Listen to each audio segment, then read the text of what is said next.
historically speaking, when any society conquered another society, when any empire conquered another empire, they enforced their cultures, their traditions, and their religions on those peoples. And you can look this up, it's all out there. When Constantine in Rome, this is said to be the first time that religion was forced, or what do you call it? Was a national. It was a national religion, or it was forced upon the people. If you weren't following what that practice was, then you'd be executed. Constantine went so far as to murder his own mother, his wife, and his brother-in-law because they refused to conform to Christianity after Constantine defeated Maximus. Maximus, of course, was of a different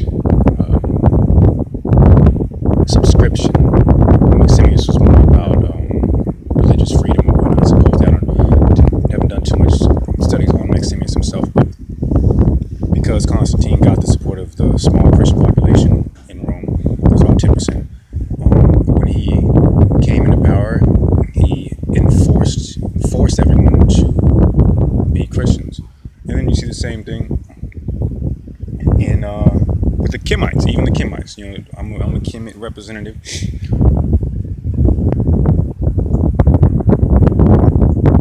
But you do see a mixing of culture and spiritual systems with the Nubians and the Kemites when they start having their exchanges. And then, of course, when you look at the Malian Empire under Mansa Musa, who was a Muslim, that's when you start seeing. Of course, you see an explosion of the Islam population in Mali, in the Mali Empire. But I don't believe that he was. I'm not sure if he actually forced the religion upon everybody. So let me use another example, like the Arab slave trade. When the Arabs went into this is especially seen when you see foreign entities or foreign presences in these new lands and new countries. When the Arabs were practicing their Arab slave trade, were engaging in the Arab slave trade, which was predominantly in northeastern Africa, I believe. They were, of course, forcing those in those northeastern regions to become Muslim. And then when you fast forward a little bit, you see the Spaniards. When the Spaniards went over to Mexico, Mesoamerica has a rich history. The Mayans go back as far as 2000 BCE. And the Mayan civilization was a greater civilization than Rome was, scientifically speaking, architecturally speaking, and educationally speaking. You understand me? So, but when the Spaniards finally penetrated into Mexico, they destroyed a lot of the artifacts that were left by the Mayans, the temples, the writings, and in exchange they gave them a Bible. When the Christians went over to Africa, these European British Christians went over to Africa, they destroyed a lot of our writings and a lot of our practices and gave them a Bible. It's the same thing in Kenya. It happened in Kenya. It happened in Zululand, when Shaka Zulu had his empire going on. It happened all across Africa, for the most part, predominantly.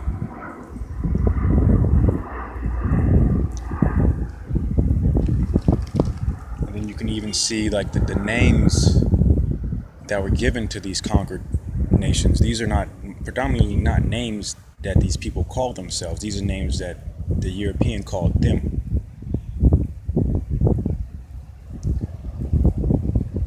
It gets deep. So You can even look at different borders, different like the borders that we have now that enclose a certain country are not the same borders that once were. Perfect example, Ethiopia. Ethiopia used to stretch a lot further. The Mali Empire. The Mali Empire completely encompassed an area that was totally outside of what we call Mali today.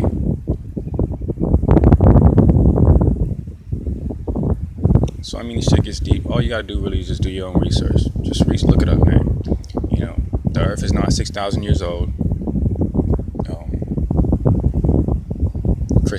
Christianity has not saved us and will not save us. Knowledge of self and thinking outside of the Western paradigm will save us. If all you know is what's in one book, the Quran, the Bible, then you don't really know shit. Because first off, obviously, you're not doing much research outside of that single book. And on top of that, you're getting information that is distorted. These are fairy tales and fables. It's mythology that you're taking literally. Even with the Kemetic mythological beings that we had, we didn't take these literally. These were symbols. They were representations of how one should act in society that would be conducive to a successful society. And as long as we practice these African sciences, we were unstoppable. The Haitians didn't free themselves under Christianity, they freed themselves under voodoo, which is an African spiritual system.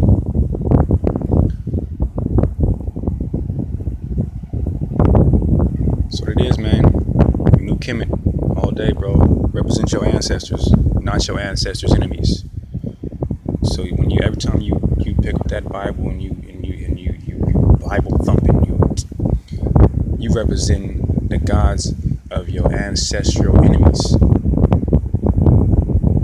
But when I'm out here spreading that African history, lacing people up on that wisdom, I'm representing my ancestors all the way with it. New Kemet, baby. Africa. Black power all the way.